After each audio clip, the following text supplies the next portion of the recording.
اللهم صل وسلم وبارك على سيدنا محمد وعلى اله وصحبه وسلم. ازيكم يا حبايبي؟ عاملين ايه؟ يا رب تكونوا بالف خير وصحه وسلامه. وتعالوا نشوف النهارده هنعمل ايه ويومنا ماشي ازاي وهنشتغل ايه النهارده. حقيقة بعد الدور اللي رضا خده وانا مزاجي وحش ومش حلو. بس الناس كتير ما اشتغلتش تاني يوم راس السنة اللي هو يوم الاربعاء. بس ناس كتير قاعدة تقول يا ام كريم اعملي العرض، احنا عايزين العرض، ففتحت حجز التورتة تاني. وما شاء الله التورتة دي حلوة هتطلب مني كتير، فالنهاردة هنعملها بقى ايه بالتفصيل وهقول لك كل اللي عملناه. فالمهم الحمد لله اتحجز معايا، خدت كمية صغيرة لان ابني بيزن زن مع صريخ كده يعني صعب. فالمهم انا خدت كميه صغيره وقلت اني اعملها وبس، وايه على قد حتى السبونج اللي عندي. ما عادش عندي سبونج وما عادش عندي كريمه، فباذن الله هشوف يوم كده نروح نجيب شويه خامات وشويه حاجات. عملنا ايه النهارده؟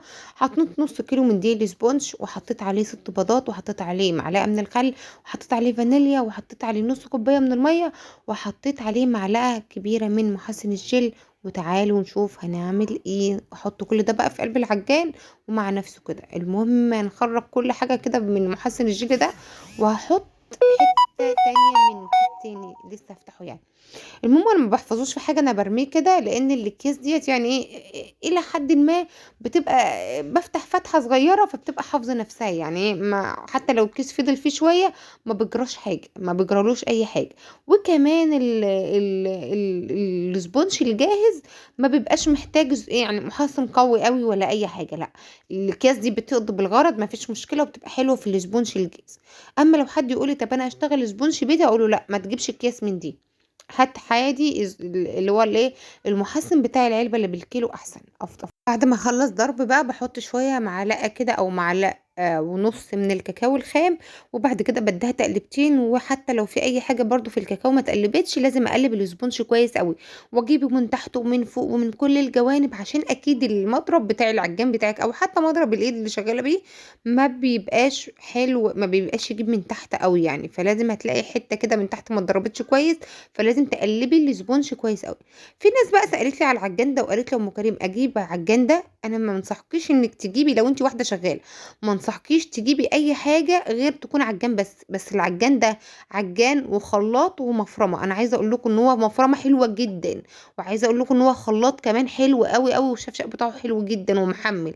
لكن انك تكوني بتشتغلي عايزه حاجه بموتور واحد للعجان بس. لكن طبعا هي بتبقى موتور واحد للعجان وللمفرمه وللبتاع، فده بيكون يضعف من العجان اي نوع بقى، ان كان اي نوع كان. ما تجيبيش حاجه مشتركه يقول لك عجان وخلاط ومش لا، ما تجيبيهاش. هاتي حاجه تكون عجان بس. تمام. فبتكون الماركه دي مش قد كده. فجانو اللي بيجي من السعوديه ده ماركته حلوه جدا، وبجد اضمنهولكوا. وانا ذات نفسي اجيب لي واحد يعني. انا نفسي يكون عندي عجان جانو هيريحني، لان العجان ده يعني انا بمقاديره مضرب مش عجان. يعني انا لو كنت بشتغل الصاج اللي انتوا شايفينه قدام كده، لان الصاج ده مقاسه 2 مثلا و30 في 47، فانا ممكن بحط فيه نص كيلو سبونج. انا بحط في الصاج ده نص كيلو سبونج عشان يطلع لي طبقة كيك عالية وحلوة على قد الصاج كامل يعني الصاج يتملى. لكن انا لو كنت شغالة بالامانة بقول لكم بكل امانة عجان جانو، كنت احط فيه 400 جرام بس ب5 بيضات، او 450 جرام ب5 بيضات، فاهميني؟ لكن انا بضطر ان انا ازوده شويه سبونج، فاحط فيه 400، احط فيه 500 جرام ب6 بيضات علشان تطلع معايا طبقة الكيك عالية. يعني برضو حتى كوباية الكريمة بتتحط فيه ما بتجيش ازيد من نص الحلة كده او اقل من نص كمان، فهي دي مقدار كوباية الكريمة فيه. فبحس انه مقاديره مقادير مضرب مش مقادير عجان، فاهميني؟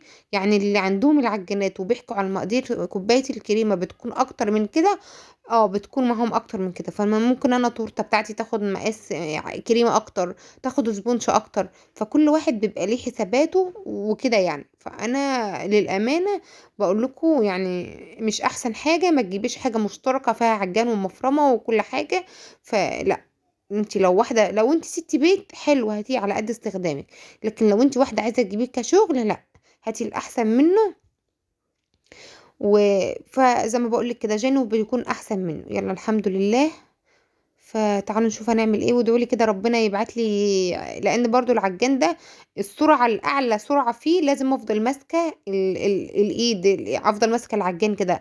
اعلى سعر، اعلى سعره مش راضية أعلى أعلى سرعة فيه، لازم أفضل ماسكة إيد العجّان أو أفضل ماسكة البتاع، فده بيخلّيني واقفة جنبه ما باتنقلش، لازم أفضل ماسكة الكوبس كده، فدي بيخلّيني أفضل واقفة جنبه ال5 دقايق اللي هاضرب فيهم ما اتنقلش، ما اجهّزش حاجة تانية، ما اعرفش أجهّز الصينية، فهي خايلة برضه في كده، فأنا نِفْسي الحقيقة يكون عندي عجّان جانو، فربنا يسهّل ويبعت لي الخير يا رب ويرزقني وأبدأ أجيبه إن شاء الله لو لو حاجة يعني بإذن الله كل حاجة هتيجي، حتى لو ما عنديش حاجات للكيكات كتير، فكل حاجة الأيام الجاية تيجي الحمد لله.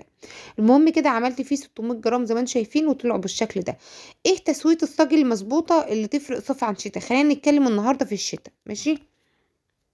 كنت في الصيف ما اولعش السبونش على غير من تحت بس، اما في الشتا الايام دي زي ما قلت لكم انا جربت كده وطلع مني ستاك، فطلع مثلا وشي بيلزق قوي، فتلزقت وشه كتير فبياخد كتير من الكيك، فاكنك ما عملتيش حاجه وخسرتي وهدرتي سبونش كتير، او التلزيقه اللي بتبقى في الوش دي بتبقى كتيره جدا.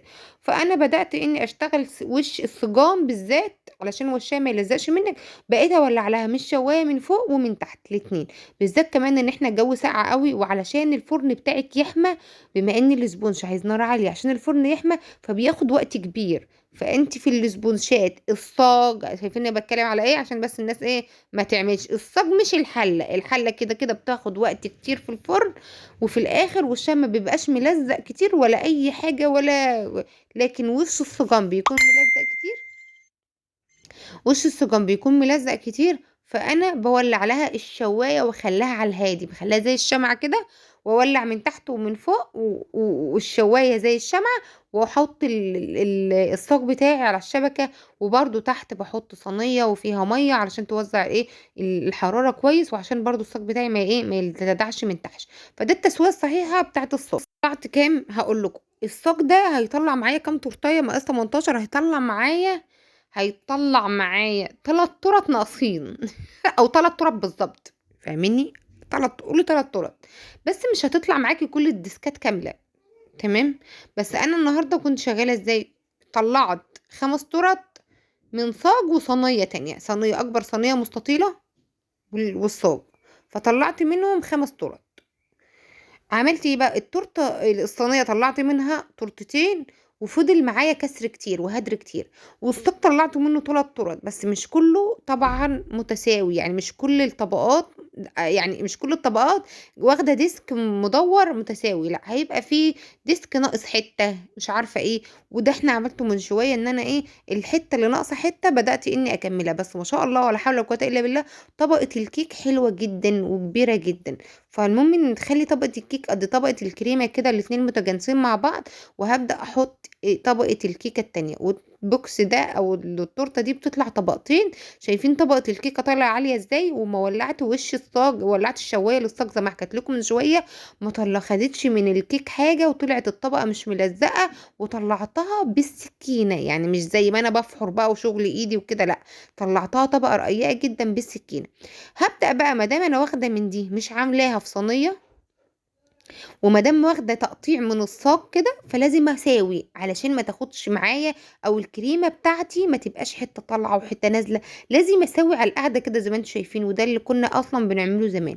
فأهم حاجة إن أنا كده بعد ما أحط الطبقتين على بعض أساوي، أقطّع كده وأساوي، الطبقتين يكونوا فوق بعض بالضبط، وبعد كده أبدأ أجلّس. التسوية اللي أنا باسويها دي بتفرق معايا بعد كده في التجليس إنه يكون سهل معايا، فاهمينّي؟ أهم حاجة عندي كانت الطبقة اللي فوق تكون سليمة، أمّا الطبقة اللي تحت بتكون ناقصها حتّة فباكمّلها. كل الطُرَط اشتغلتها بنفس الطريقة، الطبقة اللي تحت لو ناقصها حتّة باكمّلها، أوقات كتير بتبقى ناقصها حتّة صغيّرة خالص، يعني ما بتفرقش معايا. والطبقة التانية فأنتِ طيب سيبِك من اللبخة دي كلّها يا أم كريم، هو أنتِ ليه ما اشتغلتيش حلال؟ أنا قُلت الحلة هتقعد معايا وقت كبير، وأنا أصلًا كنت إيه، شغّالة العرض ده وعاملاه في نفس اليوم، وابني زَنّ جنبي حقيقة ما كانش بساكت. أنا عايزة أقول لكم إن أنا مزينة التورت دي والواد على إيدي، والله كان خلاص بقى كريم راح الدرس وعبد الرحمن راح الدرس، وأنا خلاص اشتغلت بقى بقية التورت وتزيينها، وهو خلاص على إيدي. فأنا قُلت يالّا الحمد لله المهم إن اليوم ده يخلص، فالمهم إن أنا طلّعت ال5 تُرَط يومها، وطلّعت بوكسات هاورّيهم لكم، كل ده من كمية السبونج اللي أنا ضربتها، يعني أنا ضربت قد إيه، ضربت نُص كيلو 6 بيضات وحطيتهم في الصاج، فعشان ما اوقّفش الفرن وما عنديش صاج تاني الحقيقة، فضربت 6 بيضات تانيين وحطيتهم في أكبر صينية مستطيلة، تطلعي لك طبقتين من الكيك ده، يعني طبقتين عاليين من الكيك اما بتحطهم في اكبر صينيه مستطيله. فقسمتهم بالمنشار طبقتين عاليين، وبدات اني اقطع منهم ديسكات لترط مقاس 18، وكل الهدر اللي طلع ما بينهم رجعت حمضتهم في الحتت اللي ناقصه من الكيك، وعملت بهم بوكسات في الاخر وعرضتها للبيع. وعملت ساعتها 3 بوكسات كل واحد بميني تورتايه، بطاجن، بكوبايتين من الترافل. كوبايتين الترافل بقى، شايفين تقطيع الكيك ان انا كنت بسوي من شويه ده، حطيته كله في طبق وعملت بيه الترافل، فاهميني؟ لان هو الكيك خفيف جدا، طبقه من الكيك عاليه، فكل تقطيع الكيك ده اللي هو مسويه الكيك ال5 ترط بسوي كده، في كل ده عملته زي ما انتم شايفين، عملت بيه الترافل وعملوا لي 6 من الترافل، فاهميني؟ 6 كوبايات، خلينا نتكلم عربي احسن. المهم كده عملت التورته وبدات احط عليها الكريمه كده وافنشها وادخلها التلاجة.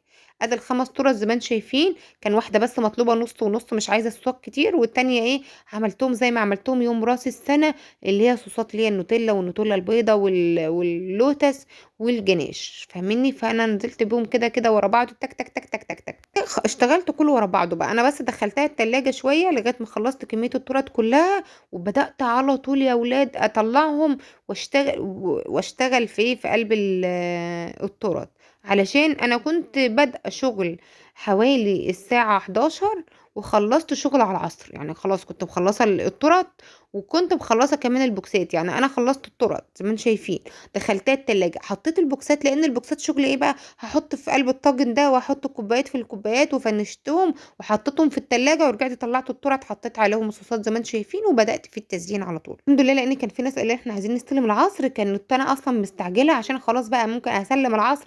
فالمهم ان انا كنت مستعجله، واصلا يعني يمكن التصوير ما كانش احسن حاجه، كله كان شغل كده استعجال. انا عايزه اقول لكم شغاله بايد واحده اهو، انا كنت شايله ابني، كنت شايلاه كان بيعيط وما كانش راضي يسكت، فانا كنت شايلاه. عايزه اقول لكم ما بتحطش على الارضيه نهائي، مسويه الصوصات، حاطه الجناش، وهو على ايدي ما بتحطش خالص. كان ساعتها بقى كريم عنده درس الساعة 2، فراح الدرس، فخلاص بقى انا مستعجله، الناس قاعده ترن عليا، فعايزه ايه اخلص. المهم كده بقى شويه ورق تنظيفات كان باقيين من شغل راس السنه، فحطيتهم، حطيت بقى بسكوتايه مش عارفه ايه. المهم بدات افنش في التورت، وهوريكم الشكل النهائي، وهوريكم كمان البوكسات اللي انا عملتها من جنب التورت والكيك اللي اتبقى معايا. وبعت البوكس على 75 جنيه، والبوكسات اتخطفت خطف، يعني الناس كلمتني على البوكسات لانه ب 75 جنيه، مش عارفه انا ساعتها حسبت له ولا ما حسبتلوش. المهم انا قلت البوكس فيه ميني تورته، وفيه طاجن، وفيه 2 كوبايتين ترافل، كوبايتين جاتوه، وكل ده قمت رايحه قايله ب 75 جنيه، فاتخطفوا ناس كمان كانت طالبه تانية بوكسات. فباذن الله هعمل بوكسات تانية، بس هستنى كمان يومين. يعني انا ممكن اشتغل يوم واقعد شويه عشان ابني تعبان، وما بشتغلش تاني يوم على طول. مع ان الشغل الايام دي حقيقه حلو، يعني الشغل الايام دي كتير وحلو، بس انا مش قادره اكمل علشان إيه ابني التعبان. في بقى تاني حاجة حصلت بقى، ناس كتير قعدت تقول لي انت استعجلتي، ناس كتير قعدت تقول لي لا ابنك تعبان، خليكي فوق لابنك احسن، وناس كتير قالت لي ما اهدي شوية على الشغل عشان الولد تعبان. حتى بابا قاعد يقول لي لا الواد والواد، وانت عياتي الواد والواد تعبان والواد تعبان. اكيد الواد ما تعبش عشان انا اشتغلت، ما فيش الكلام ده طبعا، هو بيبقى نصيب والحمد لله والشكر لله. بس طبعا انت هتتلامي مليون مرة على عشان ابنك تعبان، وعشان ما تشتغليش عشان الواد تعبان. حتى جوزي قال لي ريحي الدنيا الشغل شوية عشان الولد تعبان، وبعد كده نبقى نشوف الموضوع ده تاني. وانتوا ايه رأيكم في الموضوع؟ انا عايزاكم قولوا لي رأيكم، اعمل ايه؟ اعمل ايه؟ انا ما عملتش حاجة، يعني انا قلت بس اشتغل الدنيا تفتح معانا شوية. فهو تعبان، وكورونا ومش كورونا، بس هو دور، وانا عارفة كل الناس واخداه. دي ال5 ترط اللي انا طلعتهم، والله ما بتقل على نفسي في الشغل. يعني انا بتهيالي ان لو كنت فاضيه كنت طلعت شغل اكتر من كده بكتير، بس الحمد لله. الواحد يعني بقول ما بتقلش على نفسي عشان انا ما اتعبش، لان انا تعبانه، فقرات رقبتي تعباني، وظهري اصلا واجعني قوي. يعني انا كنت بادئه بفقرات رقبتي، بس الايام دي ظهري اللي واجعني. وعلشان كمان برضو خليني مع مالك ومع رضا ومع العيال وكده، يعني اعمل ايه واحلها ازاي؟ لان طبعا اول ما عيل يعيا وجوزك هيقولك ايه، لا خلاص بقى ابنك تعبان خليكي مع ابنك، ريح الدنيا شويه، ريح الشغل شويه. الطواجن كانت ما شاء الله حسل، والكيكه بتاعه الطواجن كانت غامقه وجميله وطعمها حلو قوي، كل حاجة كانت حلوة في اليوم ده، ودي الميني تورتة الناس اتهبلت عليها عايزين العرض ده، أبو 75 ده، ودي التورت كده واحدة من التورتة اللي صورتها، ما صورتش تورت.